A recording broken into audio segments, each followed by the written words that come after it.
Good morning everyone. बच्चों, हमने start की हुई है सेकेंड यूनिट जिसका नाम है काइनेमेटिक्स।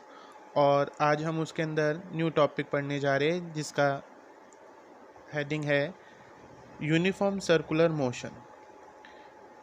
जैसे कि इसके नाम से ही पता चल रहा है, यूनिफॉर्म मतलब कांस्टेंट स्पीड से यदि कोई बॉडी सर्कुलर मोशन करती है, यानी ऐसे पाथ में चलती है जो सर्कुलर है, तो हम उसे बोलते हैं यूनिफॉर्म सर्कुलर मोशन। पढ़ लेते हैं कैसे लिखेंगे। When a body moves in A circular path with a constant speed, then motion of body is known as uniform circular motion. उसके बाद uniform circular motion is accelerated motion, यानी अगर कोई बॉडी यूनिफॉर्म सर्कुलर मोशन में है तो वो acceleration तो कर ही रही है अपने आप। मतलब वो अपने आप ही यूनिफॉर्म सर्कुलर मोशन क्या होती है, एक एक्सेलरेटेड मोशन होती है, यानी उसमें स्पीड बढ़ती है, चेंज होती है। कैसे? In the motion speed of a body remains constant.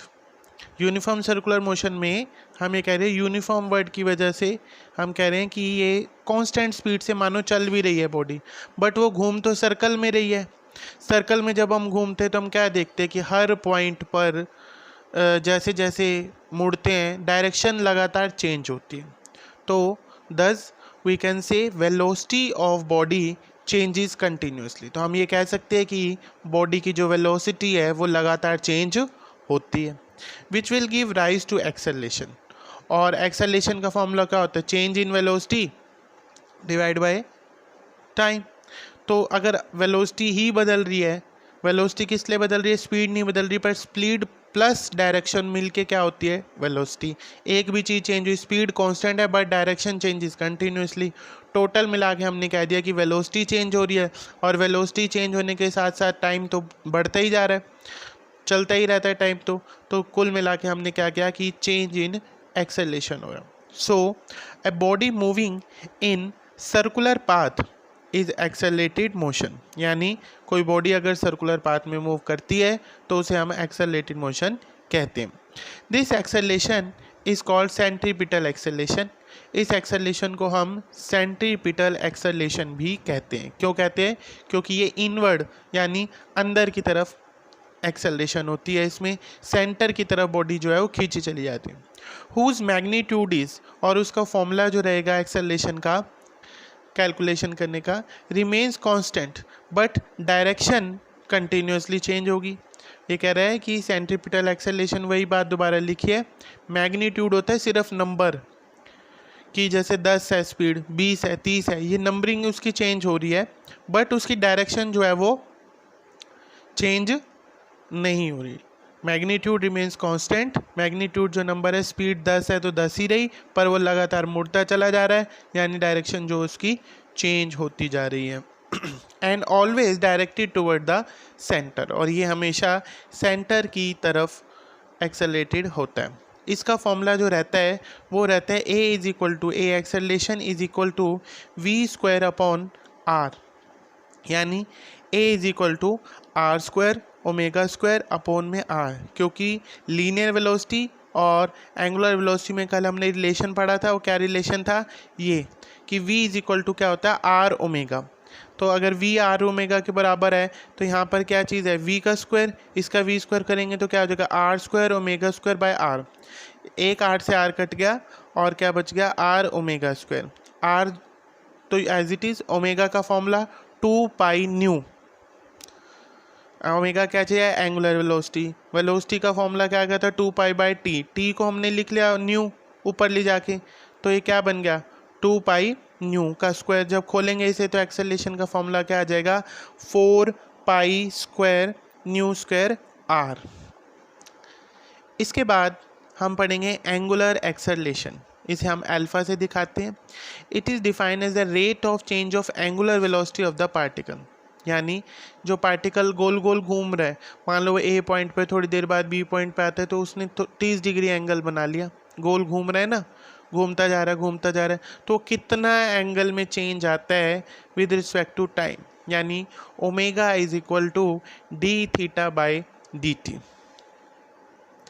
और एंगुलर एक्सेलरेशन क्या होता है, अल्फा, वो किसके बराबर है, D omega by D T. Omega की वैल्यू ऊपर वाले से डाल दी, ओमेगा की जगह क्या आ गया, d theta by D T, और d by D t as it is. इसको जब हमने मल्टीप्लाई किया तो क्या आ गया, alpha is equal to d square theta by D t square. Units of alpha, angular acceleration की क्या यूनिट रहती है, रेडियन पर सेकेंड स्क्वायर। रेडियन क्या है, ऐसा यूनिट है एंगल की, वैसे हम डिग्री में मापते हैं ना, पर जो इसकी स्टैंडर्ड यानी इंटरनेशनल स्टैंडर्ड है यूनिट एंगल का मापने का, वो क्या है, रेडियन। उसके बाद हम पढ़ते हैं सेंट्रीपिटल फोर्स। सेंट्रीपिटल फोर्स क्या होता है, force which deviates a moving body from its linear path, यानी एक फोर्स ऐसी जो लीनियर पाथ, सीधा कोई चल रहा है उसको सीधा ना चलने दे, कहाँ चलने दे, उसको मोड़ता रहे बार बार। जैसे हमने ये सर्कल बनाया है, इसमें हमने क्या देखा कि ये इधर जाना चाहता है पर इसको किसी ने मोड़ लिया, अंदर चला गया। फिर ये अगर यहाँ पे जो है इधर ये सीधा जाना चाहता है पर इसको यहाँ किसी ने मोड़ लिया, फिर ये सीधा जाना चाहता है पर इसको यहाँ किसी ने मोड़ लिया, फिर ये सीधा जाना चाहता है पर लगातार ही कोई इसे मोड़ती जा रही है फोर्स, किस तरफ, अंदर ओ की तरफ, यानी सेंटर की तरफ। ऐसी फोर्स को हम क्या कहते हैं, सेंट्रीपिटल फोर्स।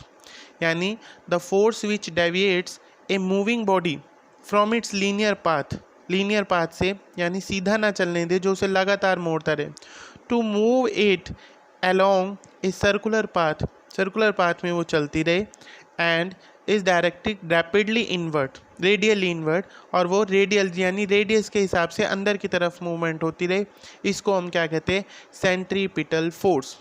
इसका एक्सप्रेशन होता है F C is equal to M V square upon में आर। यहाँ पर ये एम क्या चीज़ है, मास ऑफ द पार्टिकल जो मूव कर रहा है, वी उसकी वेलोसिटी, लीनियर वेलोसिटी, और आर उसका रेडियस। रेडियस कैसे, यहाँ से लेके कितना बड़ा सर्कल है उसका रेडियस।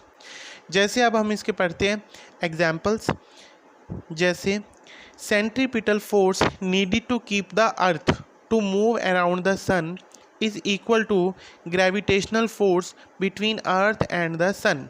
यानी कि जैसे हमारी पृथ्वी है वो भी तो सन का चक्कर लगाती है, पर उसको कौन मोड़ता है, वो अपने आप कैसे मुड़ जाती है, उसके अंदर कोई मोटर थोड़ी ना लगी हुई है, वो कैसे खींची चली जा रही है, वो कैसे इतनी भारी चीज़ घूम रही है, चल रही है, तो वो सारी ग्रेविटेशनल फोर्स की वजह से चल रही है।